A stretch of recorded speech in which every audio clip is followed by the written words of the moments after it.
Warning, the Stone Age Gamer includes a lot of bad language. Cover your mother***ing ears.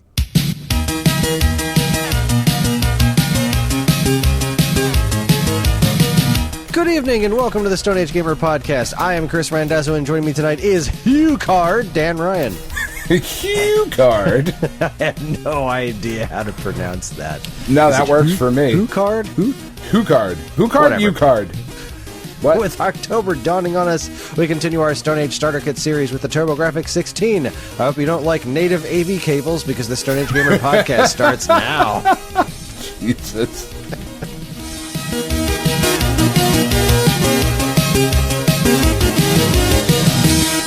Wow. RF only. Only, sir. Only. Hi, everyone. This is episode 379. It's the week of October 8th, 2021. October 8th, Dan. It's almost here. I know. Almost. It's so close. Can you taste it? I can taste it. Is it metallic? I would imagine it would be metallic. Yeah, metallic. Tastes a little jellyfishy. It's a... Yeah. little jelly, little fishy. I am over the freaking moon, man. I'm so excited for Friday for Metroid Dread, but what made it even better was that I had this realization like last week. It was like, I did this to myself. I made John a gigantic Metroid fan. And right, I you're can't gonna have play to that wait without for him. him. No, I'm gonna have to wait for him. But now I don't have to because he's off on Friday. Mm-hmm. He's off on Friday, so I'm going to take him with me. We're going to pick up the game. And we're going to come home. We're going to play it all goddamn day. That's very exciting. So excited. Well, almost all goddamn day because Tetris Effect comes out that day too, so I'll be buying that to play at night. Because he couldn't give a shit less. I mean, he could, but I mean, he's really, really stoked about Metroid Dread, and as am I. And tomorrow we get to find out who the final Smash character is. I thought they revealed it already. No, it's tomorrow. Oh shit! Then I read something that was completely wrong. I saw a thing and it was like Sora from Kingdom Hearts. That's the quote unquote leak that's going around right now. Oh, okay, all right. I don't that's know, kind man. of cool. I don't think so. I mean, Sora would be cool, but something tells me that's going to be one of the Mii costumes, not a character. Oh, okay. Yeah. There's something about the Disney connection that kind of makes me iffy on that one. Plus, there's already a decent chunk of Square Enix representation in there, but who knows? I'm sure I don't know. I have absolutely no freaking clue who it's going to be. I mean... It very well could be Sora, and you'd be like, yeah, sure. Yeah, if it's Sora, I'll be like, all right, cool. Hooray for Kingdom Hearts fans. Go nuts. I'll play as Sora. That sounds fun. Yeah, it seems like a decent addition. Yeah, I mean, Sora makes It's another sense, sword fighter, but... Exactly. It's, it's got to be from a place in Kingdom Hearts. The stage would have to be like Traverse Town or something like that, because, you can't have it be any of the Disney movies. You can't have Donald and Goofy showing up, so... Because there's no freaking way. I think I just saw on Jonathan Holmes posted on Twitter earlier, just somebody saying it was going to be Sora, and like his biggest argument was like, yeah, but are they really going to do anything Disney? Because the leak was like, yeah, it's Sora with Donald and Goofy as like assist characters. It's like, dude, Nintendo's got the Super Mario movie coming out from a competitor. Their theme park is not at Disney. Like, yeah, that would be. That would be strange. Disney's all that tight with Nintendo right now. I mean, not that they're enemies or anything, but yeah, I don't know. I don't see that happening. I don't know. I got nothing. I mean, it doesn't seem like it's going to be Ryu Hayabusa, which is he's my number one pick, but unfortunate. It is unfortunate, but I mean, that's just it.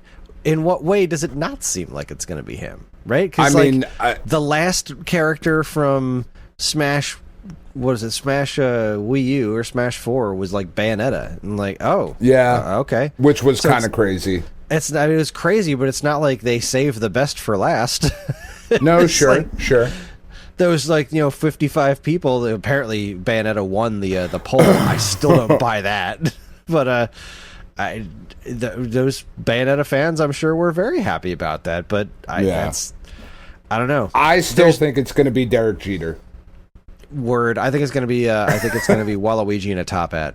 I think it's going to be Derek Jeter dressed up as Waluigi. There it is. Very excited. That seems highly probable. Highly probable. It's definitely not going to be Jeter. It's going to be A-Rod. Man, I would hope.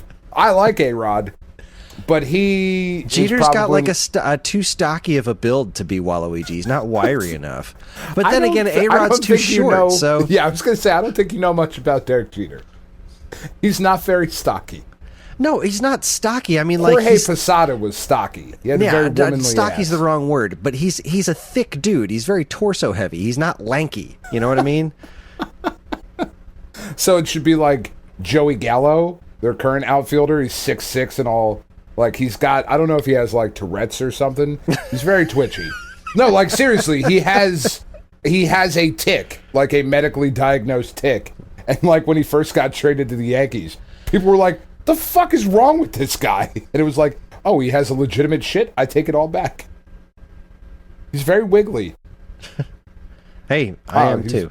He's a big, thick dude too, though. I don't know, Chris. Yankees are on my mind. I'm sorry. Playoffs is tomorrow.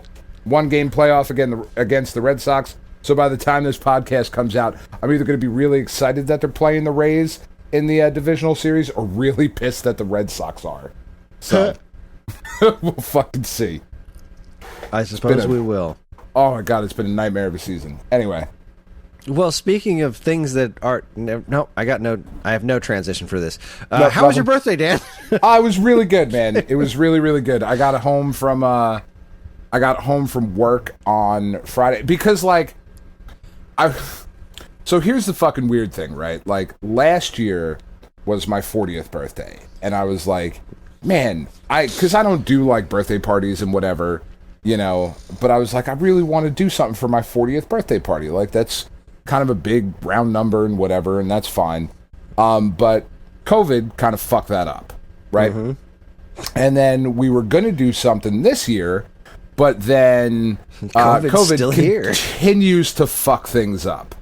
And like when we were able to do your party in June, things were looking better. And now things are looking worse again. So It was like, all right, it's really not worth it. Like my whole thing was like, we were going to have a bunch of people over here and like do like a chili cook-off or some weird thing. I don't know. Just something fun. Right? And then Tiff and I were talking about it and she was like, well, the next big number that we can celebrate then is your 50th? Oh, God. And that sounded really awful. That sounded so old. I don't like that. No. 42. 42. I mean, that's kind of when I'm going to stop counting, I think. 42 is an important number. It is. I have it. Answer. I have it tattooed on my wrist. Yeah, so that's there it is. 42. That's come hell or high water. Fucking chili cook-off. I am there. I've been making some badass chili. I'm excited. And it'll be nice because I'll blend all of my friend groups together and watch all the awkwardness happen, and that will make me really happy.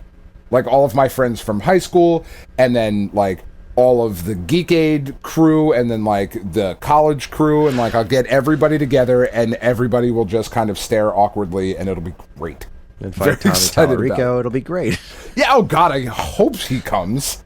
I mean, he won't be doing anything else. Amico event. Make a game out of it. It'll be exclusive. So anyway, it was. It was be released by then. No, it could won't be be an exclusive preview again. It could be in October of next year. Fucking asshat.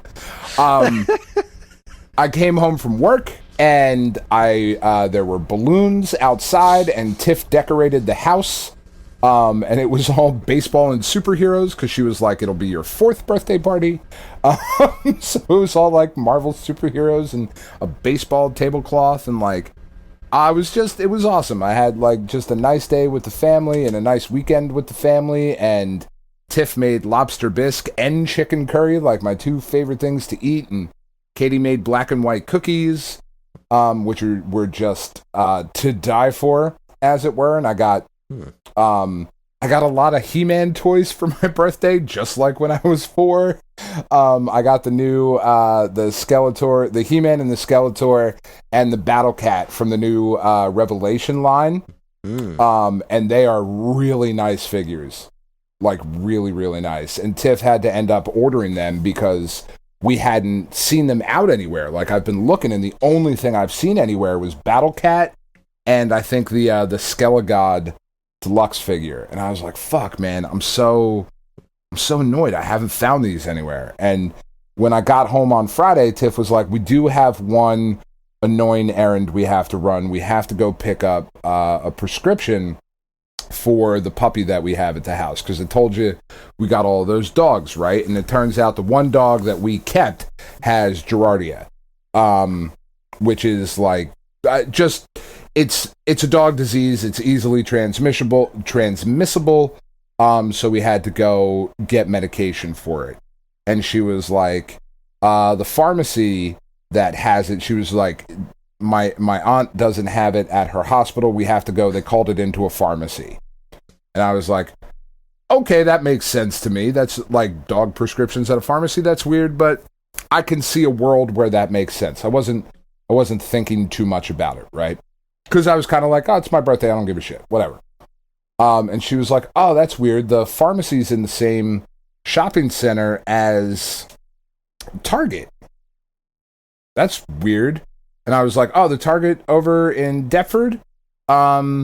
Is it in the Target pharmacy? Like, because the only things that are in there are a Target, a fucking BJ's, an Applebee's, and a Dom Pablo's that hasn't been opened because they don't exist as a company anymore.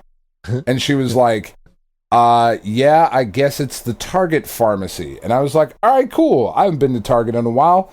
Maybe I'll buy myself something. And she was like, motherfucker, it's your birthday tomorrow. No, you're not buying. I was like, all right, we'll just look then. So we're walking around the store, and we get over to the toy section, and they have Evelyn, He-Man, and Mossman.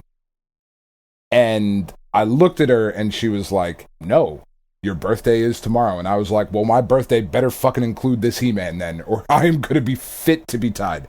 She was like, wow, way to be a dick. So we're walking back up to the front of the store, and I start walking to the pharmacy. And then she was like, where are you going? I was like, we got to go get we're here for you, man. Like, we got to go get the dog shit. This is starting to not make a lot of sense to me. But okay, I'll keep going. I'll follow your ruse here. And she was like, no, I already called it in. I have to go pick it up front. You just go buy the things that we picked up while we're here. Okay, sure. So I check out, and I'm walking out, and she's like, I was like, honey, did you pay? You don't have a bag or anything. She was like, oh no, that guy over there is carrying it. And that guy had my new big ass television. And Chris, I gotta tell you, it was an elaborate ruse that didn't really make sense if you think about it. And it's a good thing I wasn't paying much attention. But oh, is this a nice TV? Oh, it's nice. Going from a 65-inch HDR TV to a 55-inch non-HDR TV. Excuse me? I'm sorry. Is there something I don't know about TDs? Yes. Was very difficult in like a total first world problem kind of way, but you know, I had a much better television, and it shit the bed. And now to go from 65 HDR, 55 no HDR to 70 HDR 10, the show has never looked better, Chris. The players are actual sized. It's great. It's fucking silly. Like, absurd how big this television is. I put the picture on our Discord, and it really I feel like the scale didn't really get across. It just looked, it looked like a big ass TV, but that's one of those things that when you see it in person, you know, big ass TVs always look more impressive in person. It's so big, but like just the jump from the small one to the big one. It's small. It's 55 inches. It's not a small television. Like, how big was your first TV, Chris? The first TV you had? Because we're old. Our TVs were small. Mine was 13 inches, and it was black and white. Yeah, it must have been. I remember having one of those like the big sets, like the living room sets that had all the wood around it. You know what I mean? Like, yeah, like an actual piece of furniture. Looked like it had drawers in the bottom, but there were no drawers, that kind of a thing. But even that, I mean, the thing was massive, but the screen must have been like 24 inches, 27 inches, like maybe 24, 27 tops. Yeah. I mean, like the first it's TV just crazy I had, thinking about how large TVs are now, and the price absurd. of them in comparison to what CRTs used to cost. You know, the fact that my two of my aunts and my great aunt got together, and that was my birthday present, and it wasn't like an exorbitant, stupid amount of money. Like it wasn't $20, but it wasn't like we've been saving for years to get the new TV. They were just like, oh, here, have this. Yeah, all like right, sweet. The TV that's in my living room I got for $300 at ShopRite on Black Friday. Yeah, you know what I mean? Like it's just absurd. It's thinking about how I went from, you know, playing the original Mega Man on my TV in my bedroom, a 13-inch television that was black and white. And then, when I got the color 13-inch TV, it was unreal. To now bitching about a 55-inch TV that hangs on my wall. What the fuck is wrong with me? You know, like... like, this HD picture isn't as HD as it could be. I don't like this. Sure I don't like said this it as exactly much. like that. I did. I was so angry. I was like, really? Okay. I guess. And like the really fucked up thing was, the most important part of this whole thing was that the 65-inch had game mode on it, right? Game mode on the TV, because it's basically a monitor. The 55-inch did not have that. So I had to completely relearn my timing in the show, because the lag was different. And it was only like milliseconds of difference. But in baseball, milliseconds are really fucking important. Like it's the difference between a pop-up and a home run. You know what I mean? I do, actually. I know that it's one of the few things I know about baseball. And now, come on, Johnny, play baseball. God, Harvey Birdman was funny. Going back to the HDR10 with game mode on it was like, oh, cool. I have to completely relearn my fucking timing again on the show. And it has been a struggle to get back to it. Because, like, when you're trying to hit pitches that are, like, dotted in the corner of the strike zone and they're 102 miles an hour, and, like, it feels like somebody is throwing 102 miles an hour, you know, like, you have to react that quick. The difference in timing is... it's the world. It's between eking out a couple of base hits to maybe score a run versus getting completely shut out. I was like, all right, fine. I guess I have to play this more. Okay. Rats. Oh, no. Twist my arm.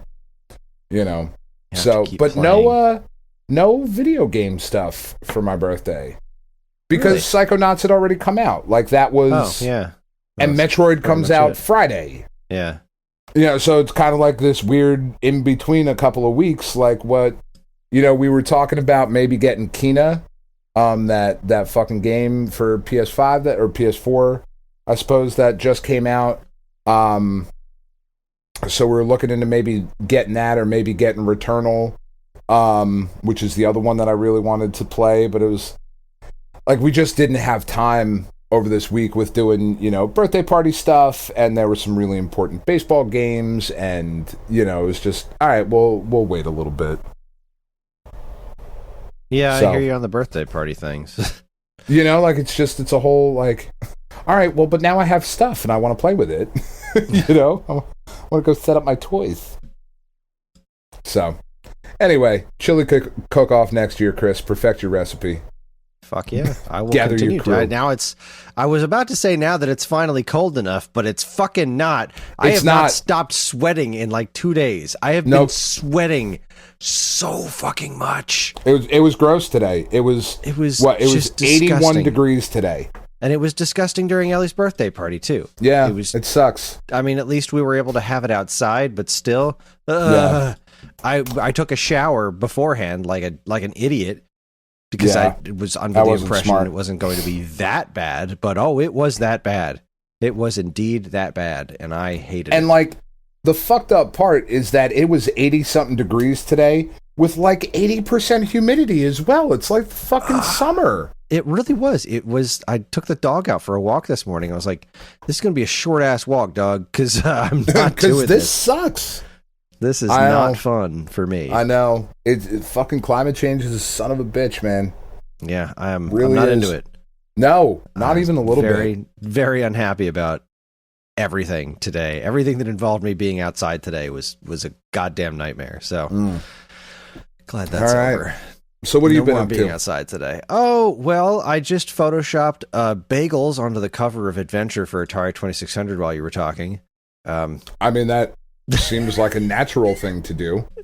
Well, I was trying to get notes together for later in the episode because we got a bunch of people that gave us their lists for the TurboGrafx. Yeah, thank God, thing. Because we don't have much to talk about. That's honestly, going to be something. And then I saw that somebody was trying to guess what Ferg's avatar was. And Ferg's avatar is the cover for Adventure. So, I thought it was a stack of bagels. I'm really hungry. And I was like, yep, I'm doing that. I will be doing that. And now I've done it. Now I'm dropping it into the Discord as we speak. And there you go, folks. There it is. This is how good we are at our show. This is how bad we are at our show. I'm not sure which one it is. We are here for you. Oh, that's actually a pretty good Photoshop, Kris. Well, thank you. Not bad. Not bad for a couple of moments flopping around on a. I gotta turn my fan back on because it's hot down here. I know. I've got my fan on. Those are some tasty looking bagels. Let's see. I've been up to quite a lot. I didn't talk about my gift last week, right? That I was given. No, I don't. Well, you said that I think, were looking for the person that gifted it to you. I did that on Discord. But that was looking for previous. Yeah, no, that all got fixed. All right, so I was very extraordinarily generously gifted an Xbox One by a listener, which is so cool. It's ridiculous. We really do have amazingly cool and generous, very sexy listeners. We absolutely do. Genix or Genix, I'm going to say Genix. Just humongous thanks for hooking me up with this machinery here, and it arrived safe and sound, intact, and I've been messing around with it, and it's a pretty cool system.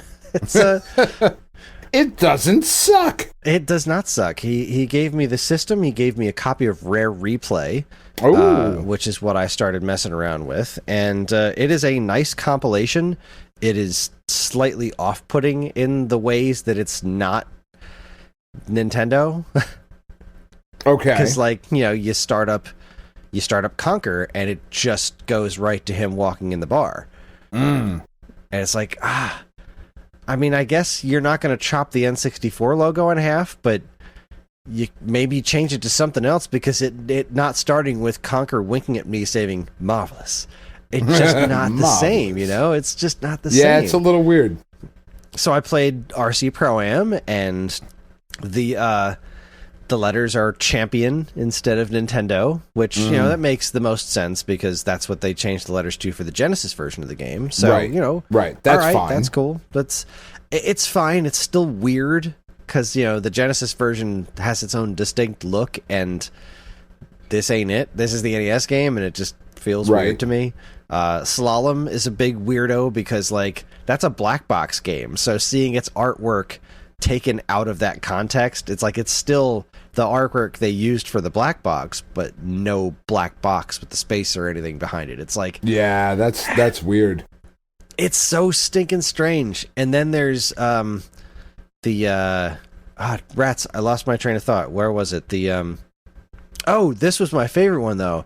What I really wanted to know was what they were going to do with Snake, Rattle, and Roll, because there's a level 7 in the NES game that actually the stage itself spells Nintendo Game Boy.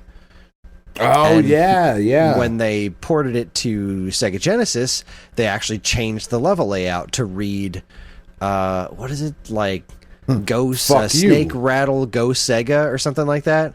Yeah. Like, okay, cool. So what are they going to do here? It still says Nintendo Game Boy. All right. It's a little weird, but okay. I mean, I guess it is abstract enough because you really kind of have to, like, look for it. I never noticed it until I saw that Atlas Videos YouTube channel that does, like, zoomed out gameplay videos, and I saw it there. I was like, oh my god, what? And then I played the game again. I was like, hey, it really does it. That's so cool.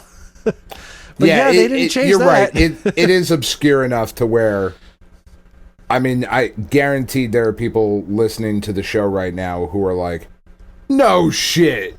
It does? Get out of town. And I couldn't find a video on YouTube that would, like, confirm it. Because, like, I just wanted to find gameplay of Snake Rattle and Roll on Rare Replay, and every video I found was like, well, here's level 1, 2, 3, and that's it, I'm done. And you son of a bitch. So I just plugged it in and made it to that level, and, like, there it is. Okay, cool. All right. Cool beans. There it is. That is cool.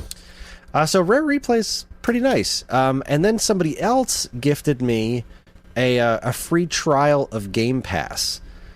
And this one, I tell you, I could not... Game Pass is a really good value. And I could not run screaming faster from Game Pass if I tried. I put it in, I was like, all right, I'll try this trial out. And, like, within an hour, I was like, there's so much. Overwhelmed. There's so much. I was like, immediately went and said, all right, I have to cancel this right fucking now. Like, it's still available for this is from Zeppelin03 on Discord, gifted me the Game Pass Ultimate trial. And so it's still active until the trial ends. But I was like, turn off auto renew immediately because just too much. It was too much. It was exactly what I feared it would be. It was like, I would really like to try this. I downloaded Nier Automata or something like that. Yeah. I wanted to check it out right now, but I painted the shelf that has all my more recent consoles on it today, and I haven't hooked them back up yet because the paint was still drying. But I wanted to look up all the games that I downloaded because I didn't realize you get to keep the 360 games. Yeah. Like, it's not like everything else goes away when your Game Pass isn't there anymore, but any of the 360 games are just like, no, these are just to have them. They're 360 games. We don't give a shit. It's like the original Xbox games aren't like that, but the 360, whatever.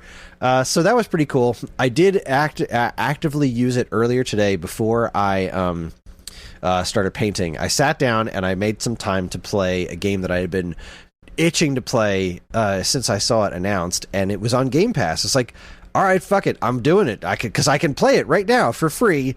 So I played the first level of Mighty Goose. Oh, have you seen this game? Yeah, I mean, I've seen of it.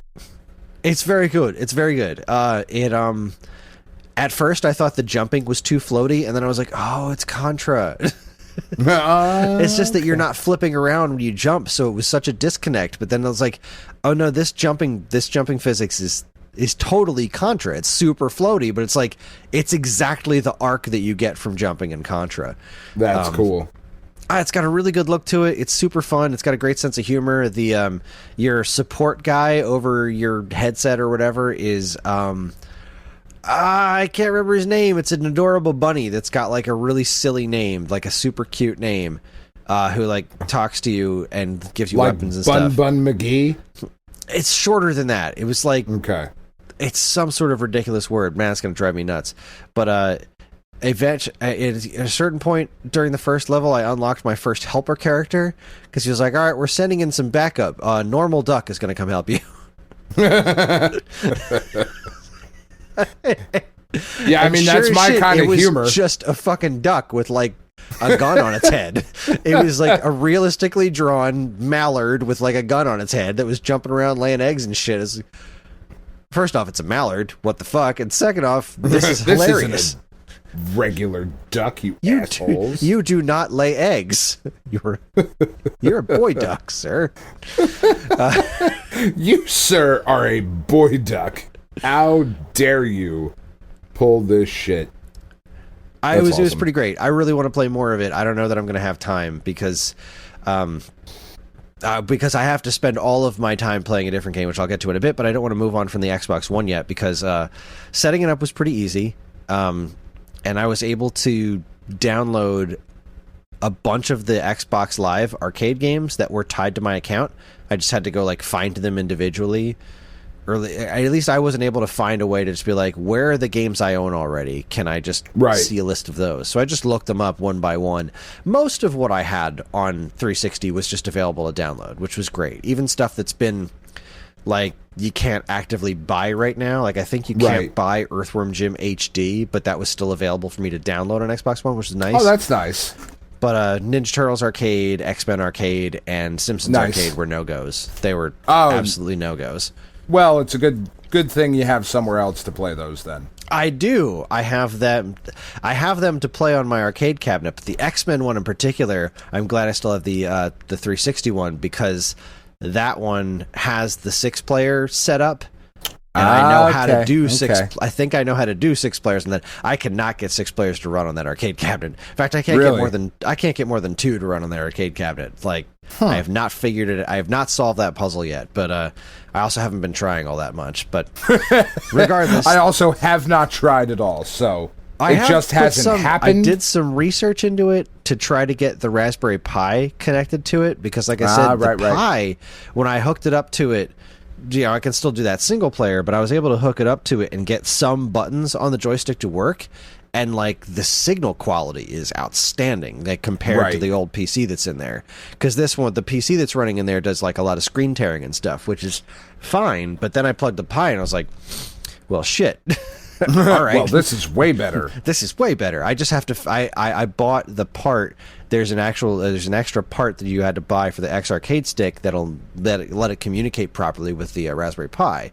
Right. So I bought that. I just haven't gone through the trouble of trying to install it yet because I had too much else to do. But the other thing I did was I just started throwing discs into this Xbox. First thing I walked over there and I picked up Psychonauts and I threw that in there. I was like, well, shit, that was $4 I didn't need to spend on PSN. Because it's neat. It reads the disc and it's like, all right, here's the digital version. So you're not playing off the disc. It's just like, oh, you own this game? Here's the digital version. And that should be really everything nice. Forever. It should be. It should. Except for Nintendo because they keep changing fucking formats. And you know what? I would pay for an adapter for every single console. I would just be like, all right, here's my adapter. There I could, bloop, there it is. Now I can plug this card in. Or just because everything gets registered, it can just tie to your account and be like, okay, you have this game, so you have this game. That would be lovely. You have this, so you can have it. So there were a lot of games that I have that I wanted to put in there that were just like, nope, this is not backwards compatible. I eventually found the list, but that wasn't nearly as fun as just shoving a game in there and seeing what would happen. Being told no is nowhere near as fun as just fucking around and finding out. Exactly. So I put into most of my stuff. Orange Box worked, so that made me happy. And Rare Replay was also cool with that because I downloaded Rare Replay and then it automatically downloaded all the individual versions that had been sold separately. Oh, that's cool. The Banjo-Kazooie and Banjo-Tooie and whatnot. It's just automatically threw all those on there. It's like, yeah, okay, sure, go nuts, download them. Also with the Game Pass thing, I downloaded Killer Instinct so I could play the original arcade Killer Instinct. And nice. I can confirm that I still suck at it, but I also can confirm that is another situation where the lack of Nintendo changes so much about that game because so much of the draw of that game in arcades was that startup sequence. And it's been altered because it used to start with going to your home in 1994 on Nintendo Ultra 64. 64. But that was timed to the music. That whole thing was timed to the music so that when the Killer Instinct logo showed up, that's when you got the that's when the guitars came in. But that's no longer synced up with the music. That was so Trogdor of you. But with it no longer synced up to the music, it was just like, oh man, whatever, it's fine. But Yeah. it still like kind of irked me for a bit there. So I don't know. It's still just Killer Instinct at the end of the day. Exactly. I wrote a whole thing like after playing it for an evening. I wrote a whole thing for Stone Age Gamer that went up last week, I think, or is going. No, it went up last week. That was just like, all right, now Rare Replay really needs to come to Switch, because if it came to Switch, they could fix these things. They could put all of this bullshit back in here. They could put like the actual full versions of the games on there, which isn't to say that there's anything wrong with these Rare Replay ones, but they're not 100% authentic. You know, they're not the original experience. It's just different.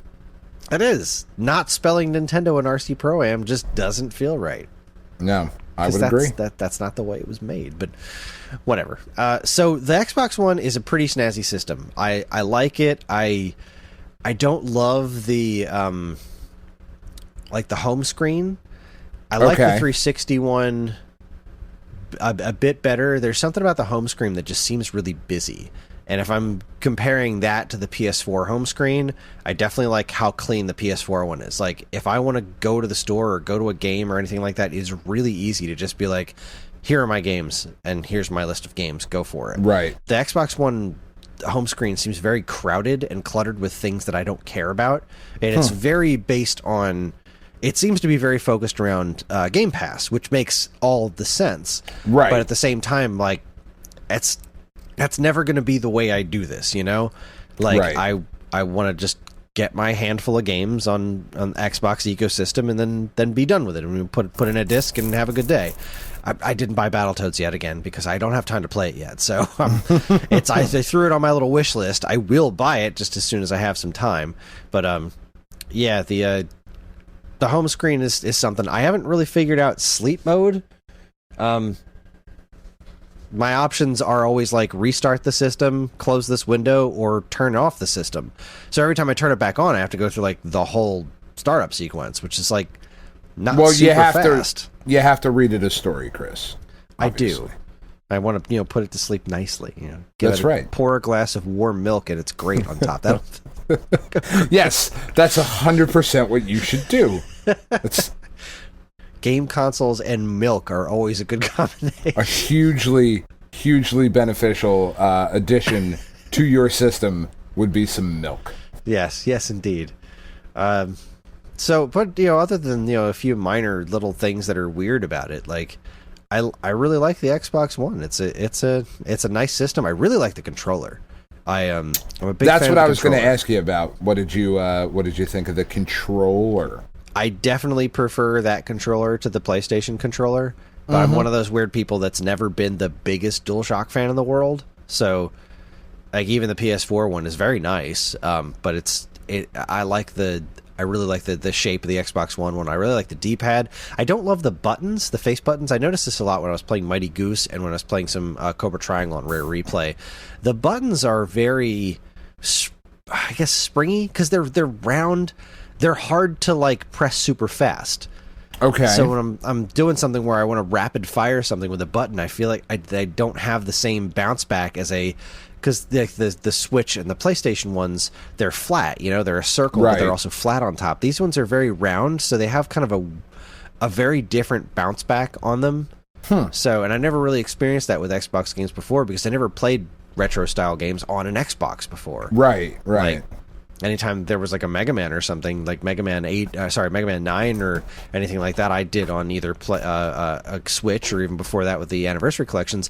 Like, I didn't buy a lot of the old school stuff that would require rapid button pressing on Xbox. It was either on PlayStation or Nintendo. So, I don't know, that was kind of a weird thing that I don't like about it, but the feel of the controller is great. I do wish that they would frickin' standardize which face button is advance and which one is back between consoles, because, it took me all day to train myself back into swapping, which button is which to advance in a menu. And then I went upstairs to play Switch, and I was like, fuck, now I'm reversed again.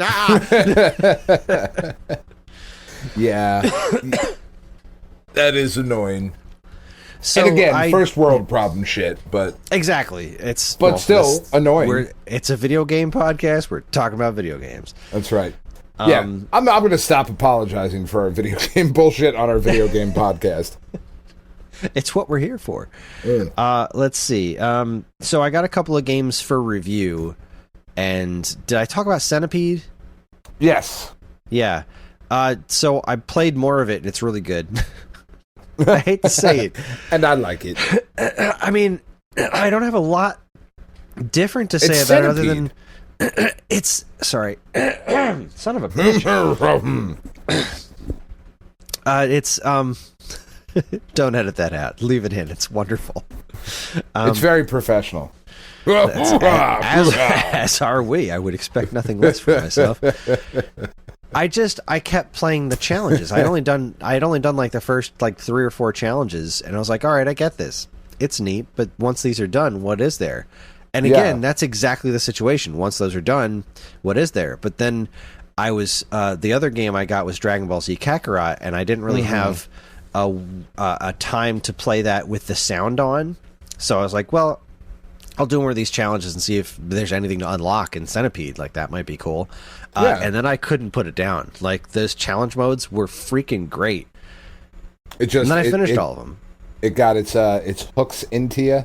It did. And, like, the issues I have with it are still exactly the issues that I have with it. Like, the explosion effects are neat, but they tend to obscure what you're trying to see more often than they should.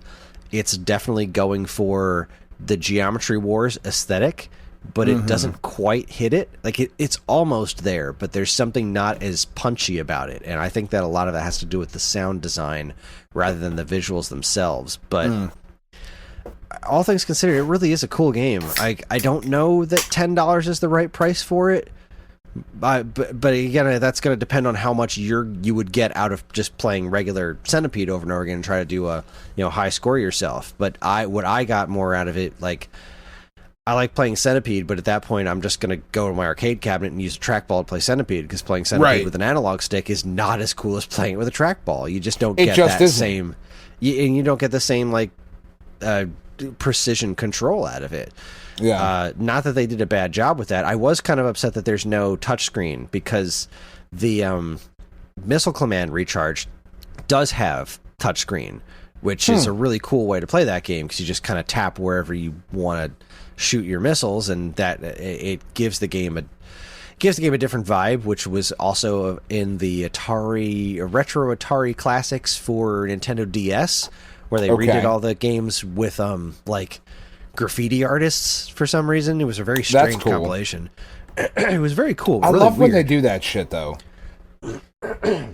It was really wild. They were all like, like Obey and stuff like that. They got graffiti artists to just like do Atari games, which is weird. But the Missile Command on that was really cool, because the touchscreen made it super easy, but they balanced it because the touchscreen's only the bottom screen.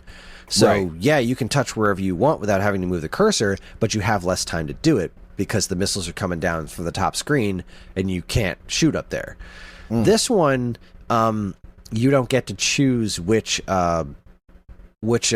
turret you shoot from. Like, it's theoretically automatically goes to whatever's closest, but you have infinite missiles instead of a finite number of missiles, but you also have a cooldown time between turrets. So sometimes you'll be like, well, I really need to shoot out of this one, but I can't. So it's kind of frustrating. It was a neat idea. It wasn't quite a home run, and I didn't get as much out of the Missile Command one as I did the Centipede one. But still, $10 for Centipede Recharged. If you really like Centipede, it's cool, but I would wait till it goes on sale for $5. $5 is exactly where this game belongs. I can't imagine spending $10 on that. I could not recommend this higher for $5. Like, if this game drops to $5 on a sale, absolutely pick this up. Even $6. Like, just $10 makes me scratch my head a little bit, because like, I got a day out of this. Right.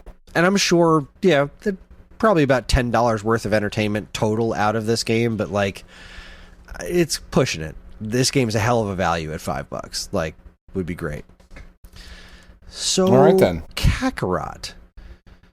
I have a lot of thoughts on this game. Besides the fact that I now need to be playing it like constantly because I'm really behind on it, and right. I just and it is your job, literally. Yeah, like I have to finish this game. I have a deadline. I think it's like next Friday. So it's going to be hard to be playing this game a lot when I could be playing Metroid Dread. But like I said, I have the built-in limitations that I can only play this game with my son around. So we'll see how far that gets me. But I just got past the Saiyan saga, so I'm about to head out to Namek. So that shows you about where I am in the grand scheme of this so game. Nowhere. Yeah, I'm nowhere. I'm theoretically a quarter through, right? Depending on how deep into Super this gets, I might be a quarter of the way through, right? Because it's really weird.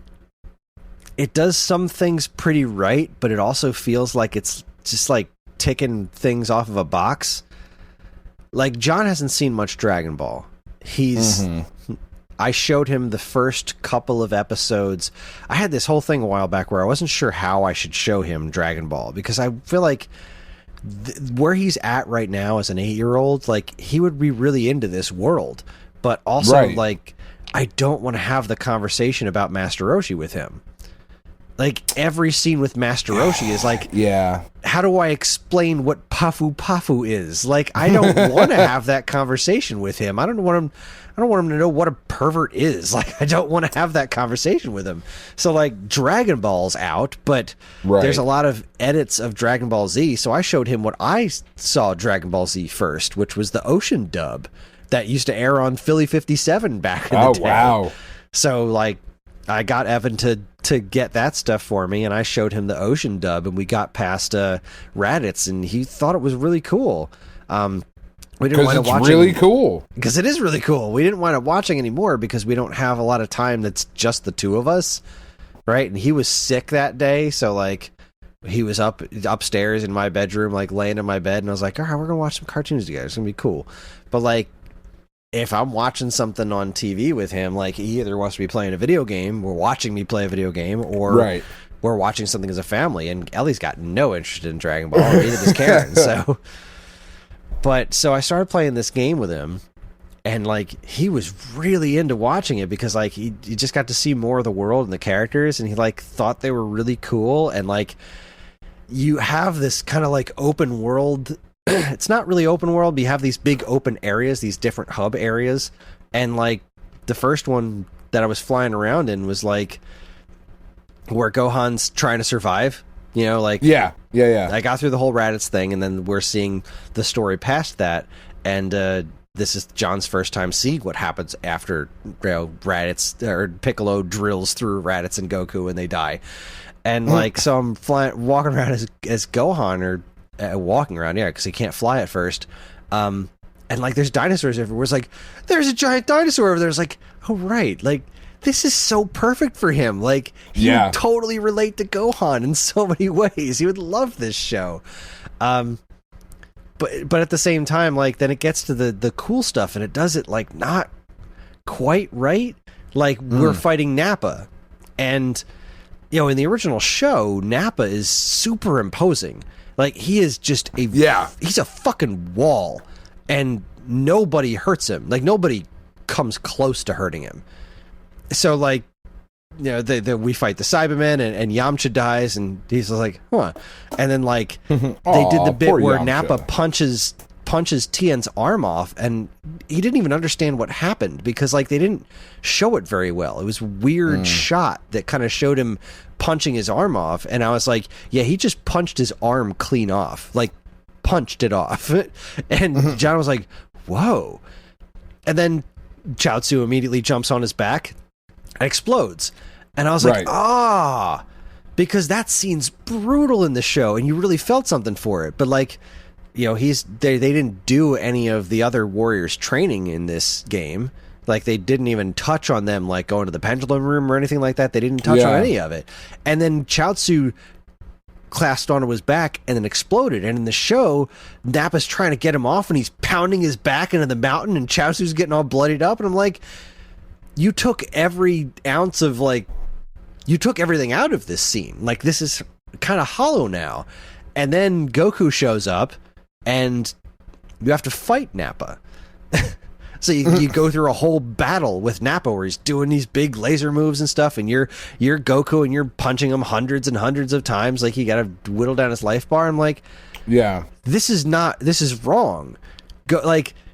Nappa kills everyone, just demolishes everyone, feels almost no pain from anybody. The closest anybody gets is Gohan giving him like a kick or two, and like when Krillin's Kienzan like grazes his cheek by accident. Like, yeah, Nappa was a fucking force, and then Goku shows up and stops him. There's no fight. There's zero fight. He just...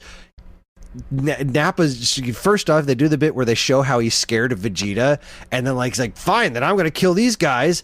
And then Goku turns on the Kaioken and just one hits him and then throws him at Vegeta's feet. And it was such a moment, because I remember watching it on Philly 57 on Sunday mornings, watching this, be like, oh my God. Like, yeah, how Jesus. strong is Goku now? Because, like, this guy stopped everyone. Straight up murdered a handful of them, too. And Goku, straight up killed a whole bunch. Not even breaking a sweat, stops this mountain of a character, this unmovable mountain of a character. And they just kind of, like, really softened that whole thing up, like, took all the gravity out of it.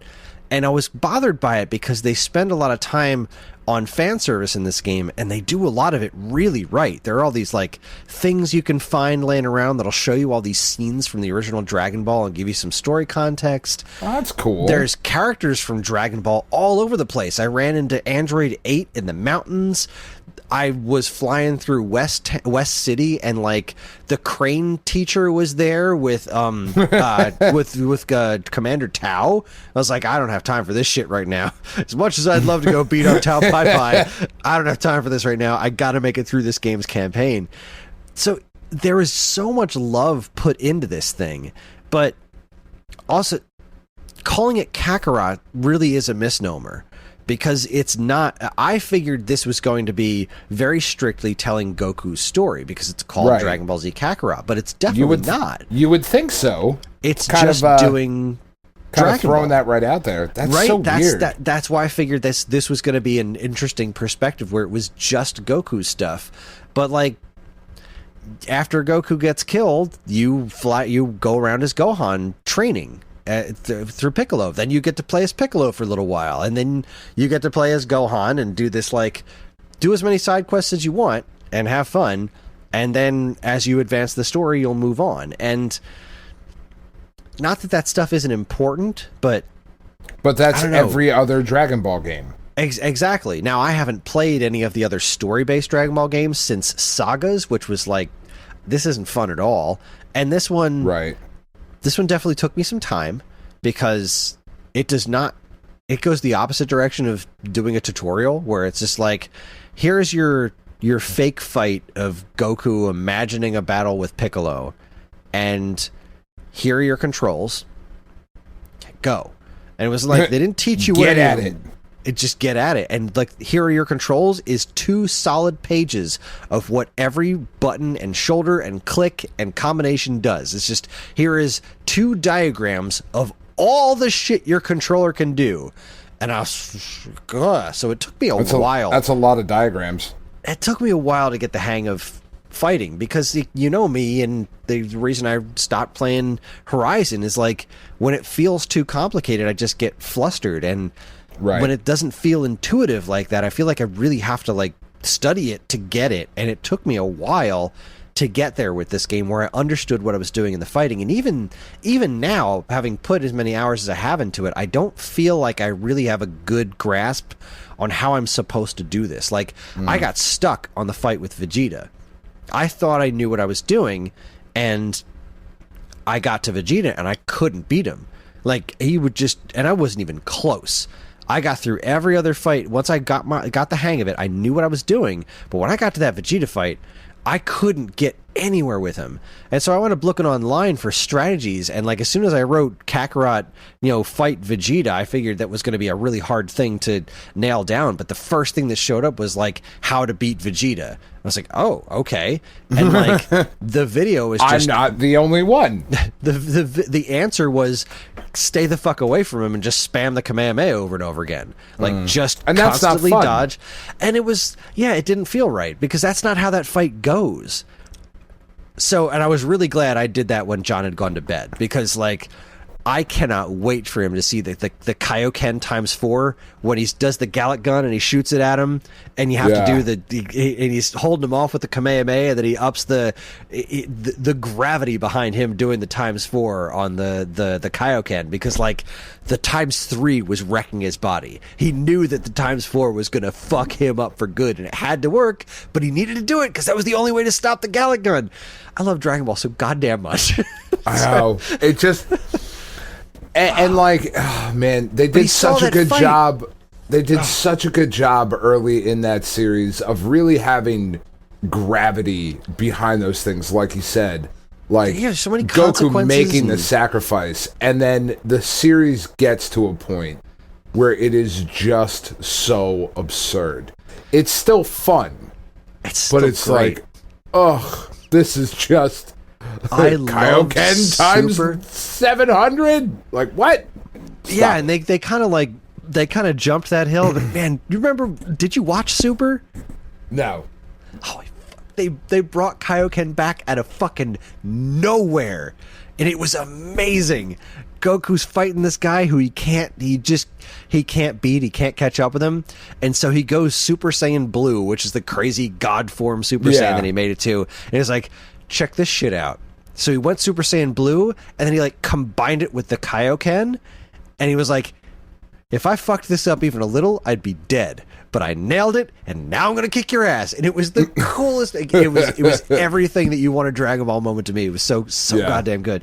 But it's awesome. This, like the Piccolo sacrificing himself to save Gohan, it just happened so fast. And it was animated really well, but it happened so fast that it didn't have any gravity. And I was so sad that that's how John saw that. And I was like, I am going to show you this fucking cartoon, because that scene is like, it's such a big deal. Because it's like, that's the heel turn right there in the opposite direction. That is Piccolo's no longer a bad guy. It's a face turn. Face turn. There it is. There you go. I don't know. It's a heel turn in the opposite heel turn direction. in the reverse. It's a toe turn. That's right. It's a fucking toe turn. It's a face turn, Chris. Baby faces and heels. Come on, man. You're a big wrestling guy. This is clearly... I don't know. I have a lot of big feelings about this game. I don't know how I'm going to review this. It's overly oh my god, as complicated as the controls were, then it starts laying all these different systems on you. It's like, all right, so here's the open world that you can fly around in. There are green orbs, there are red orbs, there are yellow orbs, and there might be purple orbs too. I don't know. There's all these different kind of orbs. They're all over the place. You can collect them, and all 4 of them do 4 different kinds of things. There's just these different layers of currency on top of the Zenny currency that you can get. And then every character you meet gives you a character token, which you can put on this skill tree type thing. But every single time I get a new character, they open up a new set of skill trees, because like there's these kind of characters you can put on this one, but then the Master Roshi one is like on top of a stack of porn, and the Chi-Chi one is all about doing food, because then you could do all this different loves food a stack stuff. Of porn, though. You can have Chi-Chi cook you meals, or like full course meals, and they do different things, and they apply different stats to different characters, but depending on whether or not they're in your party or not at the time, and then you have to put these different character icons on the different things, and they connect to each other. They're like family spheres or something else. What Jesus Christ. I've just been ignoring it. I've just been straight up ignoring it. Every time it shows up, I'm like, sure, put that medallion there. I don't give a fuck about any of this, because it's not fun, and it's so much more complicated than it needs to be. Like, why is this in here? And why are all these weird fetch quests? So you can go around and do all these little side quests, but like I tried doing a side quest when I was flying back, right? Krillin and Gohan are flying away because Goku's fighting Vegeta, and then you have to fly back as Gohan because you hear that your dad's in trouble. And then as I was flying back, this red thing shows off like, this is a truly evil enemy and you have to fight it. So I veered ever slightly to the left, and I got into a fight with that guy, and I was like, all right, I can beat this guy, and I guess I'll level up on my way over there. But then I got a game over before I finished the fight, because I was trying to get back to Goku, and there was apparently some sort of time limit on that. It's like, oh, well, then why is this an option? Why am I controlling Gohan flying back to Goku if I can't do anything but fly forward?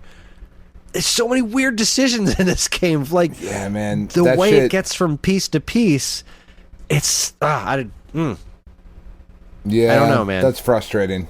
I don't know. I don't know how to feel about it. But anyway, I'm heading off to Namek. I'm very curious to see if we're going to go to fake Namek first. Or if they're just going to gloss over that entirely. Yeah. Will we? I mean, maybe. That'll be just a colossal waste of time. But it might be interesting. I don't know. Yeah, maybe. We're going to get to Namek and... I don't know. I really don't know how I feel about this game. And I might ask for a small extension on my review because I want to get through as much of it as I possibly can before I write the review. But I feel like I have a grasp on what this game is. I don't know how... I want to at least figure out how Super Saiyan works in the game. Because like the Kaioken was a transformation that sucked up my health. So there's a whole other transformation menu that you can bring up when you're playing as certain characters. And I don't know. This game's complicated. It doesn't sound like it to be. Doesn't sound like it would be for me. You know, like just that's too the much. Other thing. I don't know who this is for. Too much stuff. Like I'll just go watch the show. That's the thing. All this is making me do is make me want to watch the show. Not saying that the fights aren't fun. The fighting is like there's a lot of stuff you can do, but it still kind of feels ultimately somewhat simplistic. And that really comes down to like it's kind of like Superman. On the surface, you think, well, yeah, making a Dragon Ball game's got to be easy, right? It's just all this stuff's built in. But then when you think about the reality of making it an accurate Dragon Ball game, unless you're doing a fighting game like Fighter Z, like how do you really translate the battle system of Dragon Ball into a video game accurately? Because most of it happens, the point of it is that it's happening faster than a normal human can comprehend. So accurately... Which is, like, Fighter Z did such a good job with that, I felt. Exactly. It's like Marvel versus Capcom, you know what I mean? Yeah. Like, who cares if Sakura is punching the Juggernaut in the face? It doesn't matter. It's a fighting game. So yes, you can play as Tien and go up against Super Saiyan Rose Goku Black, and it doesn't matter because it's a fighting game. Everything's balanced. Fun. And exactly, and it's fun, and it looks amazing. And this one, it gets the look 99% right. It still has that, it's not quite as good as Fighter Z, but it also does this whole... The fighting all boils down to like mashing this one the attack button, because just like in the show, throwing a bunch of key blasts at somebody never works. Never. So at least that's accurate. I love that it's an option, but it does no damage even when you actually manage to hit somebody. But then you go into a combo and then you launch somebody pretty far away and then you just Gohan into a Masenko shot, and it's like that feels good. And so at least there's that. But that gets so repetitive after a while, I don't know that it has the longevity to keep me feeling like I'm having fun all the way through the game. Now, granted, I'm going to get to play as different characters and different levels of Goku's fighting ability, but I don't know how that's going to carry me that much further going forward, you know? Yeah. It's a weird-ass game, man. That is a really fucking weird review that you just gave on that game, man. Not gonna lie. That's how much I had to say about the first chapter of the game. The first 25 minutes of that game. I need to come up with a full review with 615 words. Okay. It's just not going to happen, and apparently it's due on the 8th, and I'm going to be I have to ask for an extension. It's just not going to happen. I have my Centipede review done, so I can do that. But yeah. Anyways, that's all I got. All right, commercials. We're going to take ourselves a quick break, and when we come back, we're going to have a very short second half of the show when we talk about the just completely insane pricing of the TurboGrafx 16 for our Stone Age starter kit. You're listening to the Stone Age Gamer podcast from geekade.com. Stick around. And now, here's a quick look at some of the other original content available now from our partners and geekade.com. First up, the Virtual Boy. It's red, it's got legs, and it's got the best goddamned Wario Land game this side of the Game Boy. But do you think you know all there is to know about Nintendo's... frankly, it's just... Somebody wrote that down And they were like, this is what we're going to do. And then people went, yes, that is a great idea. It's not just a bizarre attempt at VR. It is so Nintendo. It's so Nintendo. Red? Yes. What other colors? Red? Fuck. All right. Red. Is black color? Does black count? No. Just like, God damn. Anyway. What exactly does the Venn diagram of board games and video games look like, and how soapy? And this is, I mean, I think about this question often. I'll just be like driving to work and I'll be like, man, I wonder how soapy the weekend rental cruise balls are. Huh. I ponder. Find the answer to these questions and more by listening to the Weekend Rental, episode 109, The Gamers See Red. Just soapy, soapy balls. Next, Metroid Dread is here, or at least it will be by the time you listen to this commercial. Or, you know, it is if you've got the pirated, leaked copy that's out there now. That's right. Because it's fine, it's fine, I'm fine, everything's fine. And if you'd like a print magazine with some fantastic Metroid Dread coverage in it, along with a metric ton of other Nintendo-related stuff that's sure to tickle your fancy, have I got a deal for you. I had a lot of spit in my mouth. Nintendo Force magazine. I photocopied all my old Nintendo powers and put all the Metroid coverage together. Nintendo Force magazine is a bi-monthly magazine that mails directly to your door, and it's filled with all manner of good stuff, including articles and reviews written by me. But if you're looking for the real answer as to why you should get the most recent issue in particular, look no further than the Metroid Dread poster included with your purchase. In fact, every issue comes with a free double-sided poster. So head on over to NintendoForceMagazine.com and sign up for your copy today. Is there a way to order another copy of the poster? I don't think so. But I should look into that. Just out of curiosity, because, like, what if there's, like, a really sweet Metroid Dread image on one side, and then, like, a really sweet claymation Metroid Dread image on the other side, like old Nintendo Power? Well, this one was... And I want to hang them both. This one was, one side was Metroid Dread, the other side was Mario Party, and John kind of wanted both of them, but he obviously chose Dread, but it was like, I kind of wish I could hang out the Mario Party one, too. Yeah, I wonder if you can, like, order them on the website or something. I'll have to ask about that. I don't know. I'm a bad friend and don't support the things that you do. Finally, do you like terrible cop shows made out of baby dolls? No. Are you sure? Oh, I'm sure. Are you sure? Never been more sure of anything in my life, sir. Well, if you're not a fucking fun hater like Kris, then you might actually like Ultra City Smiths. It's a cop show, but the joke is, it's told with baby dolls. Yeah. It's got That's the joke. That's the joke, kids. It's got an incredibly talented voice cast, musical numbers, and only one joke. It's a show made out of baby dolls. If this sounds terrible, well, it's because it is. Of course, not everyone thinks so, but since Kris is the one writing this commercial, that's going to be my official stance on the show as well, because while I may not financially support Kris in his endeavors, I will fucking die on the hill that is his opinions. If you really want to hear people I will. What do we think about this? I am in. Fuck all y'all. If you really want to hear people try to defend this mess, as well as impressions on Star Wars Visions, like voice impressions, or like what you thought about it? Whatever makes you happy. All right. Star Wars Visions, which I do really want to check out. Why the Last Man, which I also want to check out, and more, even though Evan said not to. Tune into this week's episode 238. Why not? For all this great content and more from us and our partners. All of these baby dolls. Or all these baby dolls. I hated that show. Anyway. It sounds bad. You know what? I was mostly alone in my opinion.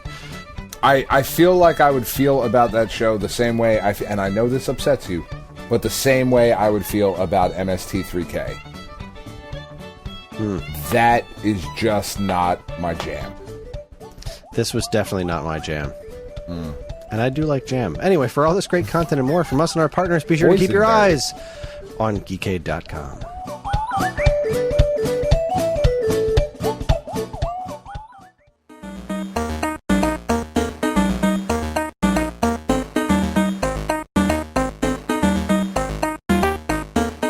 All right, we're back. We never actually left. No, we've been here the whole time. No. The big boys never actually left. He's always offered You know, good food at great prices. I'm realizing right now that I could have done a much better job of painting this cabinet, and I think I'm just going to do that. So we were all thinking it. Nobody wanted to say anything, though. Everything because you were looks so great, proud. But like the top, just where. Oh, shit. You're shit. You didn't sand enough in between coats. Where's C shit? You got to sand it between coats, Chris. I'm not sanding Gently. anything between coats. No, thank you. Well, then that's why it looks like that. No, it looks fine. It's just that I didn't get enough paint around the edges. Is because there are fine these good doors. enough? No, that's why I'm going to redo it. I'm just going to take an tiny well. paintbrush and dab this up. It's going to be fine. Anyway, TurboGrafx 16 is a game console that's very freaking expensive. Yeah, man. Boy, I mean, if you've got $100...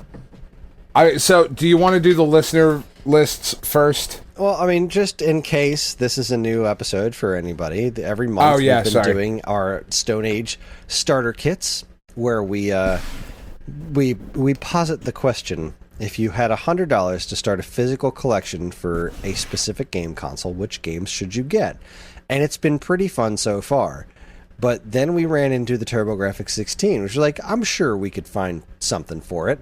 And man, those games have gotten expensive.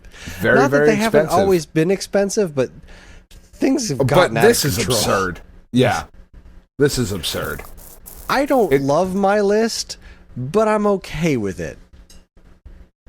I'm actually pretty happy with my list. Considering the constraints in which we had to work. Because, yeah, like, I mean, the suggestion here is, if you had a system and $100, what should you get for the TurboGrafx 16? An EverDrive. That's what you should get. But I mean, is that even enough to get? I don't remember. That doesn't make for a very fun conversation. So, Yes. would you like me to go down the list, Chris? Yeah, I forgot that the Turbo EverDrive actually is under $100, so that's good. Yeah, I mean that's the answer, but let me for funsies. Let me give you what the listeners came up with. Yes, let's hear what our fine listeners had to say. So Scion Storm did a couple of different versions. The fiscally irresponsible Halloween pack would be Splatterhouse at $63 and Alien Crush at $33 for a total of $96 on those two games. The Martial Artists Go Over Budget pack, big fan of this pack. Ninja Spirit at $60, Vigilante at $22, and Andre Ponza Kickboxing, I love that game, at $20. Rob Metzger had Sidearms at $25, Alien Crush at $33, Dragon Spirit at $33, and Taking It to the Hoop at $10. It's $1 over, but the closest he could get. Let's see. Scion Storm updated with the Mom Only Buys Sports Games pack, which is, I mean, do not buy these games, except for maybe one of them. Davis Cup Tennis at $15, Power Golf at $10, World Class Baseball at $11, TV Sports Hockey at $13, Taking It to the Hoop at $10, Super Volleyball at $13.50, TV Sports Football at $10, and King of the Casino at $15. Let's see. Scion Storm also did the This Is Fine, I Guess pack. Bonk's Adventure at $43. Scion Storm really killed it this week on this. Much better than what Chris and I are about to do. Bonk's Adventure at $43, Alien Crush at $33, Keith Courage at $14, and Taking It to the Hoop at $10. That is technically 39 cents over going by the prices here, but we'll allow it.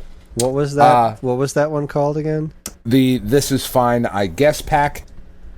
The only 2 games, but they're both really good pack. Version 1, Blazing Lasers at $66 and Dungeon Explorer at $33. Ferg said, I Can't Live Without Newtopia, which I am also a big fan of. So that and Sidearms just under $99.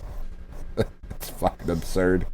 And I think that might have been it, because then we got into heavy breathing about Metroid, and yeah, that looks to be about it. So Scion Storm really doing the heavy lifting in the Discord this week, and very much appreciated. Well done. Yeah, so I'm not giving my games in alphabetical order this week, Chris, just so we are aware, because it's only 3, so I'm going to talk about the last one last. Okay. So I have 4. They're pretty funny because it's almost exactly the same as the This Is Fine, I guess, pack. I have but so let's hear your reasons then. So, all right. Well, I'll attempt to go in alphabetical order. So the first thing I did when coming up with this list is I looked up Dan and I's. We did a Geekade versus Top 10 where we did our comparing Top 10 list of the best TurboGrafx games. I was like, all right, well, let's see how many of the Top 10 we can afford. My number 1 was Lords of Thunder, which is that's the nope. Well over $100. And I scrolled down the list. I was like, okay, this isn't going to work. So pretty much nothing on there was affordable. So I went the other direction and just looked at price charting, went from cheapest to most expensive, and just kind of went in that general direction. So my first game is Alien Crush. Oh, it's such a good game. It's a fantastic game. I think, I don't know, a lot of people prefer Devil's Crush. Because Devil's Crush is awesome, but I like Alien Crush, and $33. It's, I don't know, man. Yeah, I mean, it's an awesome pinball game. Exactly, it's an awesome pinball game. It's so. When I think of TurboGrafx, I think of Alien Crush and Demon's Crush or Devil's Crush. That Devil's Crush. Jeez, I'm confusing it with Demon's Tilt. This my very problem. Different thing. No, it's really not. No, I know, but it's very different.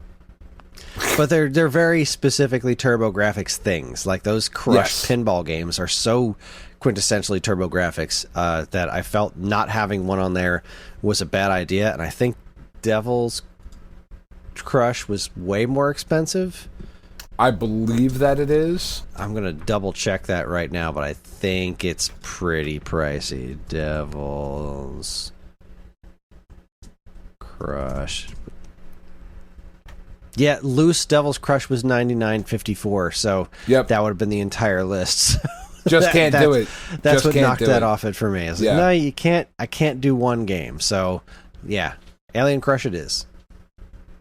All right. Well, the first game on my list goes for $14, but it was the pack-in game for the TurboGrafx 16, and that is the shockingly average, although I like it more than other people do, Keith Courage in Alpha Zones. Mm-hmm. Right? You're releasing a system. You've got to have a character, mascot, quote-unquote, platformer. Keith Courage in Alpha Zones was the TurboGrafx version of that game. If you have played a mascot platformer, you have played this game. But it looks pretty good. The fucking cover is cooler than the game, unfortunately. But there's just kind of a cool conceit with it, right? Where in the overworld of the game, that has it's just a really, really basic platformer kind of thing. Really non-threatening enemies. basically like your opening levels to Mario is kind of how the overworld works. But then there's shops and stuff, and you can upgrade your weapons, restore your health, like that kind of thing. Then you teleport to the underworld where Mr. Courage, Keith, puts on this the Nova suit, as it's called, and you're way more powerful, and the enemies are way more powerful, and there's just a ridiculous, like, the way that video games used to be back in the day of, like, I'm just walking through the world, and there's skulls and spiders and weird shit that I just gotta fight and kill, and it's frustrating at times.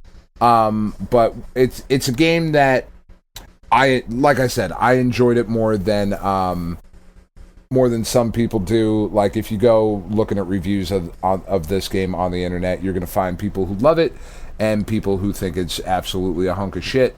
But it is a very TurboGrafx game and is pretty identifiable with the system. And for $14, I feel like you should own a copy of it. I agree. It's also on my list. All right. For pretty much all those reasons. It's again, it may not be the best game on the system by any stretch of the imagination, but it's $14, and if you're really going for the TurboGrafx experience, that's kind of a big part of it. And not having any shooters on a list is brutal, but it killed me because that's kind of like one of the biggest reasons to have the TurboGrafx. It just did shooters so well, but they're really expensive. So within these parameters, Keith Courage and Alpha Zones, great title too. It is a good title. It's a good title, good artwork on the CD case. It's not a long lost masterpiece, but it's got a very specific personality that's very specific to the TurboGrafx. So I say go with it. Yeah. All right, what's your next one? So should I go again, or are we going back to you? Or all right. Well, then I will say that my next one, coming in at $43, is Bonk's Adventure. Yeah. Yeah, I mean, because it's not quite as good as its sequels, but but those are more money. You can't afford those. And the original Bonk's Adventure is still a really cool game.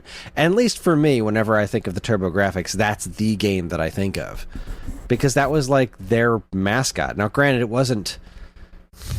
Bonk showed up on other platforms too. It was a Hudson game. It was not right. It wasn't their Mario, but it was kind of billed that way at first. When you saw the commercials, this was the Sonic and Mario and Bonk. Like this was the TurboGrafx version of that. And he's kind of like how Crash is an unofficial Sony thing. Bonk is kind of an unofficial TurboGrafx thing, because even though he showed up elsewhere, that's really where he belongs. And the original Bonk's Adventure is a great little platformer. It's got a really cool personality. It showed off what this platform could do that the NES couldn't, even though the game was eventually ported to NES. The TurboGrafx 16 game is more colorful and sounds better and stuff. So it looks good, plays good. It's a fun little game. Yeah, it's a good game. Is it a $43 platformer? Nope. I don't know. Outside of the historical significance of it, but no. Yeah, no, it's not. There are better ways to play it, but still, within these parameters, I vote coughing up the 43 for Bonk's Adventure. And that is the 3 out of 4 of the This Is Fine, I Guess pack. My last game is different. All right. Well, my next game, I think, only made it onto a couple of the lists I just read. But that would be Super Volleyball, also at $14, I believe, is what I saw it at. Mostly because volleyball games are just kind of inherently fun. Volleyball video games work really well. This one is definitely unique in that it takes this really zoomed in, side view of it. So you don't get a lot of the depth that you get in other volleyball games, but it makes for a really interesting way to play through a volleyball game. And it eventually just becomes a volleyball game, right? You get you get into the rhythm of the flow, and there's kind of this cool moment when you go up for a spike, and it kind of does a, for lack of a better way to describe it, a matrixy kind of thing. Not where the camera spins around, but you just kind of hang in the air for a minute, and you're just like, oh shit, right? And then you come down with this massive spike. It's fuck yeah, this is awesome. I don't know. I think this is a really interesting, fun volleyball game, and for $14, you get a little sports game on there. Really, because the last game I have on my list is just very expensive. Fair That's enough. what it comes down to. Well, to kind of do and what did I say? A reverse heel. Yeah, reverse heel turn. to just kind of go in the opposite direction. I had $10 left, so I picked TV sports football for absolutely no goddamn reason. I said, well, these are my $10 options. Sure, TV sports football. I've seen that one in person before. Let's go for it. Yeah. And that was my choice. All right. That's it. I've never played it before. I have no idea if it's any good. I had $10 left, and my options were slim. Yeah. So my last game, I waffled, and I don't think anybody who knows anything about this show, or who has listened to this show closely, is going to be surprised by this game. But I talked to my wife about it. I was like, Tiff, come here. It's like, so I'm putting my list together, and I've got this game, and it's $63. And she went, yeah, but it's the TurboGrafx. You have to have this game.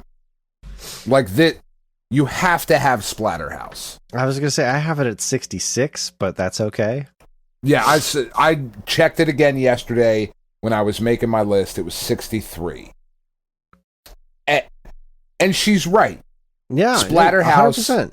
This is like, if you are getting a TurboGrafx 16, Splatterhouse is the game you have to have. Like, I would argue more so than Bonk, more so than Keith Courage, more so than Legendary China Warrior, Legendary Axe, like all of those games, because we can't afford any of the shooters. So all of those games, you've got to... Splatterhouse was the reason to have a TurboGrafx 16. You couldn't get it anywhere else. Right? Like, the original Splatterhouse, you couldn't get... There was no, like, and this eventually got ported over to the Nintendo. Or the Super Nintendo, or the Genesis, or whatever. The Genesis got, I think, 2 and 3. I know it definitely got 3. I'm not entirely sure on 2. But Genesis, yeah, 2 and 3. 2 and 3, okay. But the original Splatterhouse, which is just such... I love this game to little bitty pieces. I mean, it spoke to everything I loved when I was of the age of having a TurboGrafx. It was horror movies, and it was like, it felt very punk rock at the time. It felt very, very Misfits to me. This game came out when I was like 10 or 11 years old. It's a really good game. Like, it's a really, really good game in that it's just a side-scrolling action game. But every stage is so different, and the bosses are so different and so cool, and you have to do so many different things in the boss fights, and like this big fucking dude with chainsaws for arms. I mean, if you're getting a TurboGrafx 16, you have to have Splatterhouse. You have to. And $63, that meant I had to fucking cut everything but fucking Keith Courage and Volleyball. But I think it's worth it. I did waffle on like, well, I could do Splatterhouse and Aliens Crush, but like, I wanted to squeeze a little bit more on there. Now that I'm saying it out loud, you should probably just go with Splatterhouse and Aliens Crush. But man, you have to have Splatterhouse. Have to. Yeah, I mean, I'm not gonna fight you on it. I weighed that against what I came up with and thought, I feel like I'd personally rather have the pinball and the Bonk's Adventure. I don't love Splatterhouse the same way you do. So Right. But yeah, I can't argue with the choice. It's a solid choice. But And you know, like you were saying, we're in a with bad Bonk, place no like, matter what. Yeah, we are. Like, Bonk feels like a TurboGrafx game. Keith Courage is a TurboGrafx game. This, in my mind, always has been, like, when I think of the TurboGrafx, I think of Splatterhouse. This was the only way to play this game. Because, like, let's face it, it was not a big arcade hit over here. At least not in this area. It might have been in other parts of the country. I have never seen this arcade cabinet in any of the arcades that I frequented as a child, and I was there a lot. Never saw this machine anywhere. This was it. This was the way to play it, and man, you just got to play it. Got to play Splatterhouse. I love this game. That's it. I mean, that's it though. Like, that's it. That's all. I got nothing. That's it. The list for TurboGrafx games is so prohibitively expensive. And, like, that's the thing. Is Splatterhouse a $63 game? Fuck no, it isn't. Not even a little bit. Like, you should be smacked if you pay $63 for Splatterhouse. But with the conceit of what this episode challenge is, you know, there you go. Buy an Everdrive. That's what you should do. StoneAgeGamer.com. Buy an Everdrive. Ryan will thank you. He'll send you a nude with it. That's what he's doing now, right? Or am I just making that up? Am I promising? Am I promising? You're definitely over-promising here. Am I? Okay. I feel like Ryan would, though, if I asked him nicely. So, Ryan, the listeners are expecting nudes. Hook a brother up. You don't want to make liars out of your official website podcast, do you? Join us next week for our new podcast name. Stone Age Gamer, brought to you by the IGN Podcast Network. That would be I don't know. I feel like that's a way bigger step up. No offense, like, to what we do. But, like... Yeah, it'd be a pretty big network. I don't know. What's way less than us? No, I nothing. we're pretty much the bottom of the totem pole. Brought to you by Tommy Tallarico. The Amico Cast. I'm sure that has more listeners than we do. Not a chance. Not cooler listeners than we do. Not cooler, sexier, or more generous listeners. That's for damn sure. This sucked. I mean, this wasn't fun. This was hard, man. Yeah. It's 3 games, man. Next month, we're doing Genesis. Yeah, that's gonna be fun.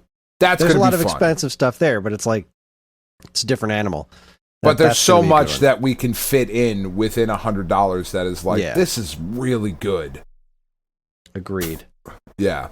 All right. That's going to be a good time. And you know what else? We're not exhausted right now.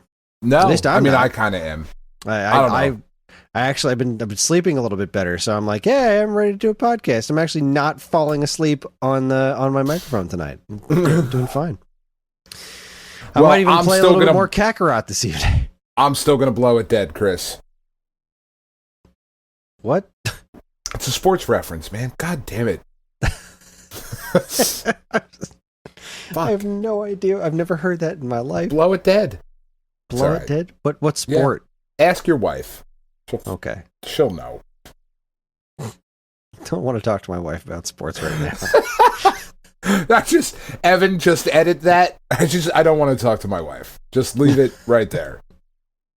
I don't know if you follow football. She's not having a good time right now.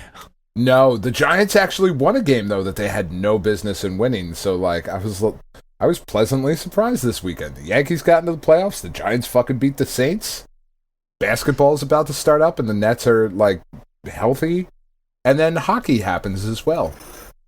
Yeah, I don't know. Winter Olympics, Chris. It's coming up in February. I'm very excited. That's fun. And you know, maybe the Steelers are turning it around, but I heard her family was over for Ellie's birthday party and they watched the most recent game against the Packers and there was a lot of yelling, a lot of cursing, and a lot of sadness about the fact that the Browns are doing better than them. And well, the Browns don't have an old, broken kind of rapist as their quarterback. So the Browns also don't have brown football helmets, Dan, and that has bothered me since I was a child. It's orange. Either Chris. change your helmet or call them the Oranges. Those are your options, motherfuckers. You can't call yourself the Browns and wear orange. You just can't. I know you've been getting away with it for a long time, but I will not stand for this shit. But, sir, I am putting my foot. The foot is going down, Lois. The foot is down. Fucking Browns. They're the Oranges. It's so dumb. It's such a bad name.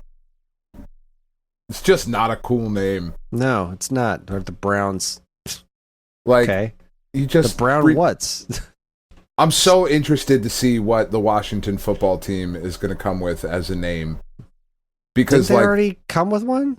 No, it's the Washington football team. We don't know what their team name is going to be. The Cleveland Indians changed their name to the Cleveland Guardians. Which I like. I don't know that you had to change that one. I know that's like, so there's some consternation around that for people in Cleveland.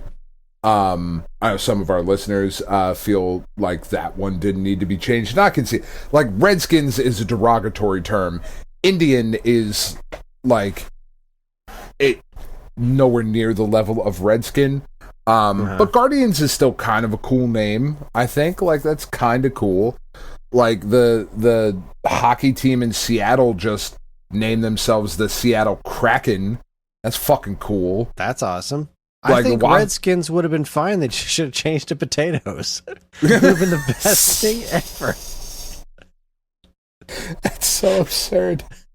Move the franchise to Idaho. Ever. Yeah, that's just not bad. Redskin potatoes. I know they're going to go with something vaguely patriotic. And, like, it's kind of shitty.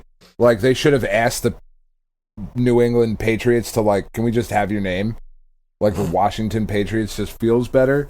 But, I mean, it's going to be like something. The Washington Monuments. Oh, God. I hate it. I hate it so much. They have an opportunity to be really cool. I just hope their colors match their helmet, for your sake. They fucking better. Alright, I'm still blowing it dead, Chris. You fucking then continued forever. Blow the shit dead. The whistle. You heard it. I think I know what we're doing next week. I remember mentioning it, and I think we agreed on it, but who the fuck knows? So if I'm wrong, then correct me. But that's our show. Join us next week when, because it's October, we're going to rank every Castlevania game. Yeah, man. Fuck yeah. All right. Good times. I got it right. We're going to rank every Castlevania game after that one that we all know is number one. Yeah, I don't know. This one isn't as clear-cut to me as Super Metroid was. Oh, how fucking dare you?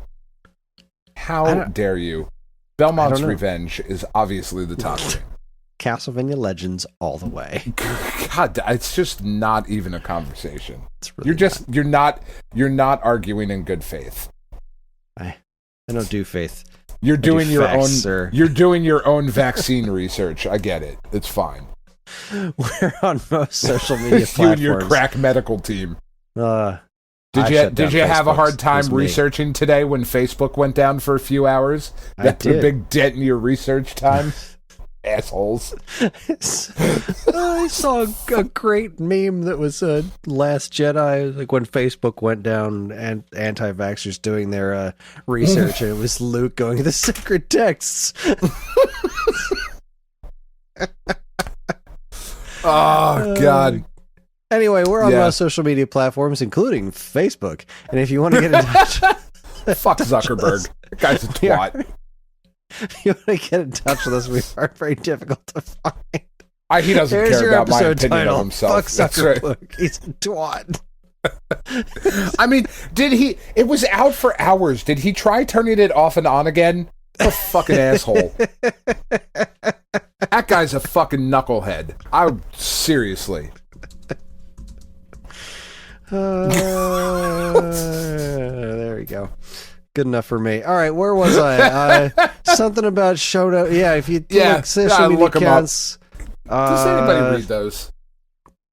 go to StoneAgeGamer.com, the Geekade Patreon, which helps keep this show running week after week, and more useful links than you can shake a joystick at. This show's theme song, Squared Roots, was written by Banjo Guy Ollie. You can learn all about his wonderful music and more by following the link to his YouTube channel, also in the show notes.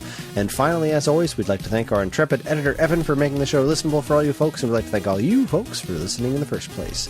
That is it. Thanks for listening, everybody. On behalf of Dan and myself, keep playing games.